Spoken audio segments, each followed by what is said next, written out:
This is Athearn's Early Challenger, or CSA-2 to be exact, and we're going to review it today for the first time with ESU LOKSound installed in their steam locomotives. I think actually they did it on the 844 series, we just haven't gotten to that review yet, so the first time for me reviewing an Athearn product with ESU LOKSound in it. But let's take a look at what you get next.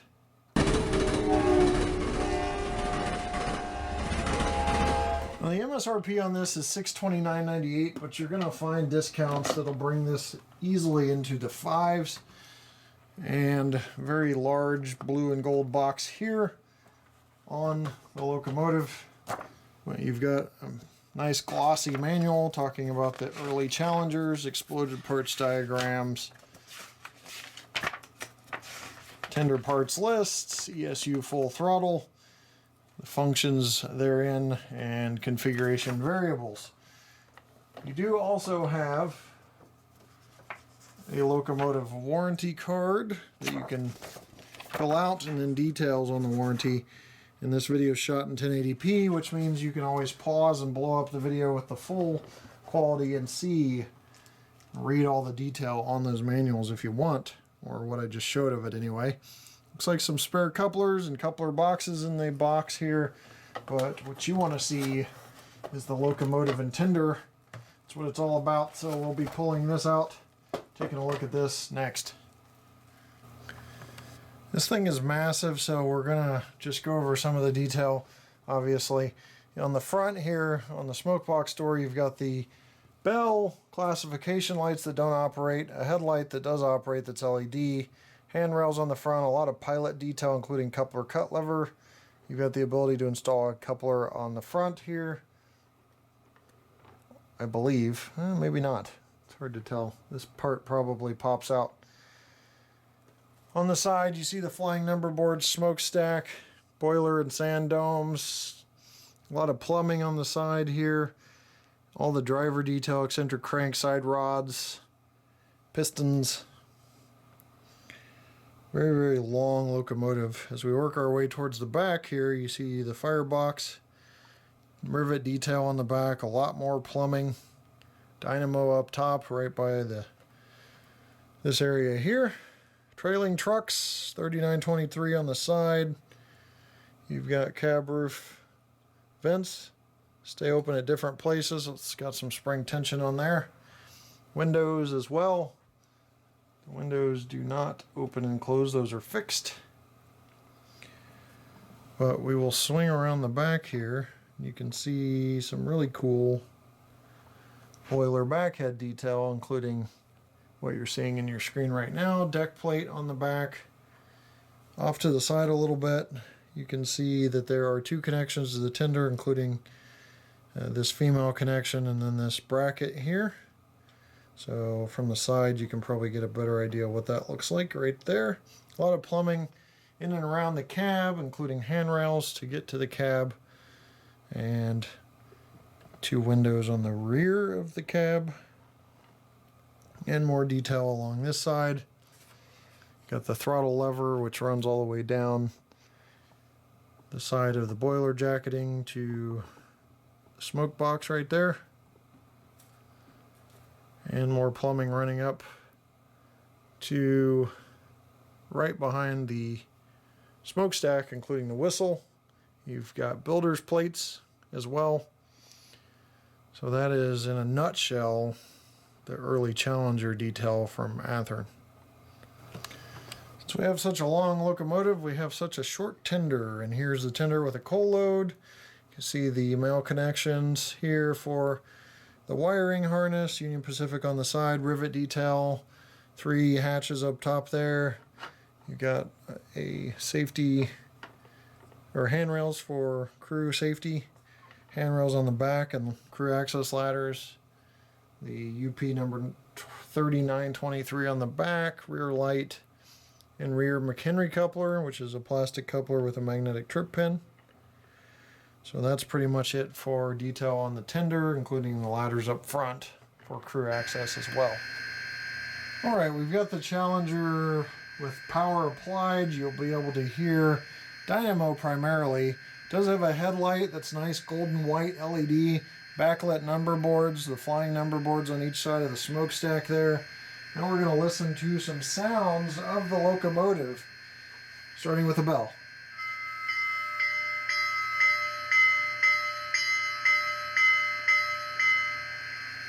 Whistle.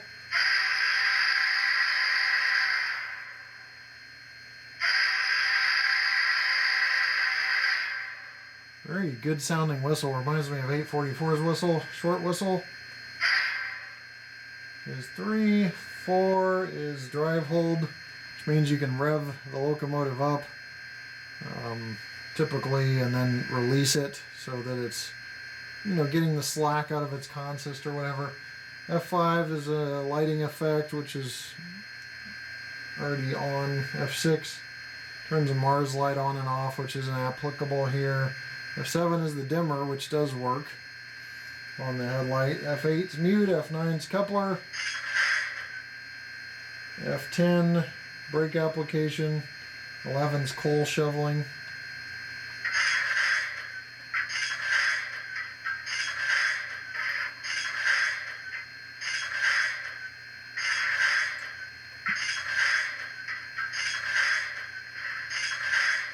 See, F12 is stoker.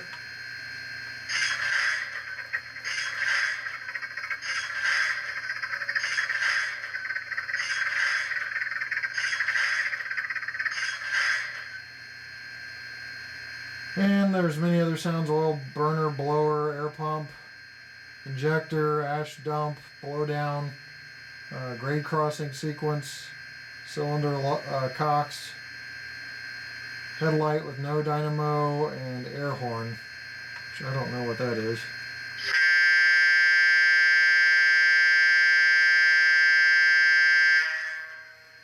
Well, there's the air horn. So anyway, those are the sounds that are listed. I don't know that the air horn is prototypically correct. You guys that are really into this era could tell me more about that. But those are the sounds. I wanted to do a little more than usual because this is an ESU. Alright, a couple things that happened off screen that I need to explain to you guys. One, the coal shovel sound, if you activate that, it's going to do it as it runs pretty often, like almost non-stop if the locomotive's moving. I think that's actually not good. I'm not a fan of that at all from ESU, but I tried to reset the power and everything. Come to find out I have to hit F11 again, even though I'd hit it several times to turn that feature off, just so you can hear the slow speed control and hear the chuff of this locomotive. So good sound, just a feature I'm not really a fan of. There's one speed step.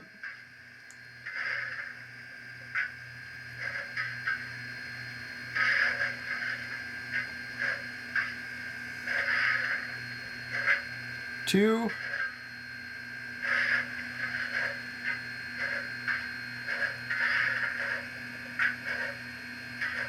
Chuff sounds really low.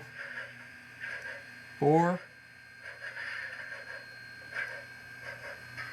And 5. In reverse, we'll check one speed step here.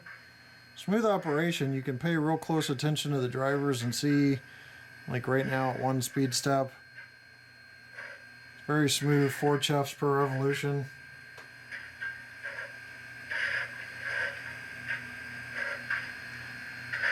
Two. 3, 4, and 5. So there you have it, real quiet chuff. I'm not really a fan of that F11 feature, but I've turned it off, and now you can kind of hear mostly dynamo sounds. Other problem is we broke the coupler. Coupler trip pin was very, very low.